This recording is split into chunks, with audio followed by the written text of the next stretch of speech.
Hello everyone, नमस्कार, सत श्री अकाल, आदाब। बहुत प्रसन्न हूँ, इसलिए इतने सारे ग्रीटिंग्स आप सबके लिए। बैक टू बैक मेरा दूसरा पार्सल आया है। कल मैंने जो प्लांट्स मंगवाए थे अपने एक गार्डनर फ्रेंड से, तो उन्होंने मुझे प्लांट्स भेजे। तकरीबन 5-6 दिन लग गए, ऑलमोस्ट 5 डेज़ लग गए बाय पोस्ट आने में। और वो प्लांट्स आपके साथ शेयर करूँगी। और इसी खुशी में देखो बारिश भी हो गई सुबह सुबह। तो कल ही मैंने वो रिपोर्ट कर दिए थे, तो सारा मैं आपके साथ शेयर करने वाली हूँ।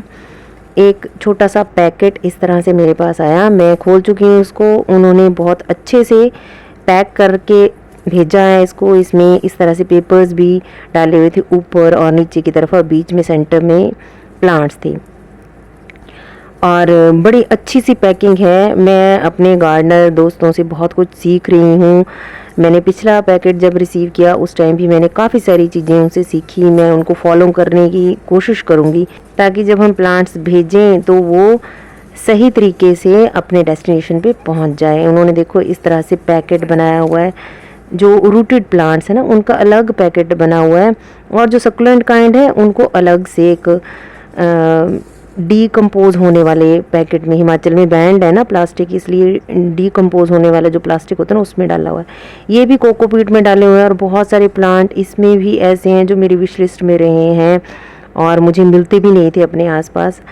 और ये वाला प्लांट बिना पत्तों के बेचारा नंगा पुंगा दोस्त आ गया है इधर, फिर भी मैंने पहचान लिया, क्योंकि ये मेरे पास बहुत बड़ा बड़ा हुआ करता था, किसी टाइम जंगल की तरह ग्रो करता था। एल्युमिनियम प्लांट है, बिना पत्तों के, पत्ते इसके गिर गए रास्ते में ही। और ये फाइकस, स्टारलाइट फाइकस वेरीगेटेड वाला, ये रूटेड प्लांट है। बहुत सुंदर, मेरा दिल आ गया इसके ऊपर ना, इतना प्यारा खूबसूरत है ये। और ये देख देख के मुझे पहले पता नहीं चला कि है क्या है, पर ध्यान से देखा तो ये रूटेड कटिंग्स हैं 3। और ये हैं स्वीट पोटैटो वाइन, जो पर्पल वाली मेरी ख़त्म हो चुकी है ना, उसमें देखो हल्की हल्की सी, मुझे ऐसे लग रहा है कि ये ट्रैवल करते टाइम भी इन्होंने रूट्स अपनी ग्रो कर ली। तो हल्की हल्की सी वाइट कलर की रूट्स इनमें ग्रो हो गई हैं। इसके बाद मेरे पास आया है पेपेरोमिया का प्लांट। उनके टेरेस पे, उनके गार्डन में सॉरी, देख के मुझे ऐसे लगता था कि ये प्लांट मेरे पास ज़रूर होना चाहिए। अब पता नहीं ये मेरे पास बचेंगे कि नहीं, क्योंकि मेरे यहाँ का वेदर बिल्कुल अलग है, गर्मी बहुत ज़्यादा होती है। उन्होंने मुझे बताया कि एक ही बंच भेजा है मैंने, लेकिन ये 3-4 प्लांट्स हैं एटलीस्ट। और खूबसूरती देखो इनके पत्तों की कितनी अच्छी है। ये बेचारा सूख गया, इसके सूखने का मुझे बड़ा अफसोस हुआ है। रोज़मेरी के रूटेड प्लांट थे ये भी, पर मैंने लगा दिए इसी तरह। इसका मुझे नाम नहीं पता, अगर मुझे पता चला तो मैं स्क्रीन पे लिख दूंगी। ये स्पाइडर प्लांट बहुत कॉमन होता है, सबसे ज़्यादा कॉमन होता है। मैं तो बचपन से देखती आ रही थी, लेकिन इस बार मेरे पास ये ख़त्म हो गया था, तो उन्होंने काफ़ी सारे भेजे हैं। ये सीडम की टाइप है, बहुत सुंदर सी 2 प्यारी सी कटिंग्स हैं इसकी। तो ये मुझे लगता है हमारे यहाँ भी अच्छे से चलना चाहिए। ये ट्रेलिंग जेड मैंने उनके पास बहुत बार देखा था, ये भी मेरी विश लिस्ट का ही प्लांट है। एक्चुअली मुझे जिन्होंने प्लांट भेजे हैं उनका नाम है आराध्या गार्डन टिप्स। उनका चैनल काफ़ी अच्छे से चलता है, आप वहाँ पर भी उनके प्लांट्स देख सकते हैं। और ये हवॉर्थिया की वैरायटी है, ये भी बहुत डेलिकेट लगता है मुझे। मैंने एक बार लगाया था और उसने एक सीज़न भी नहीं काटा।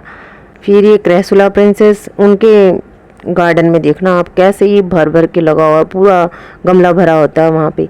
ये सीडम है, तो मुझे ऐसा लग रहा है कि ये वाला सीडम मेरे पास है। मैं ग्रो कर लूँगी, बाद में पता चलेगा कि ये वही वाला है या अलग है। ये भी मेरी विश लिस्ट का प्लांट है, एक वॉन्डरिंग ज्यू वाइट वेरिएशन वाला।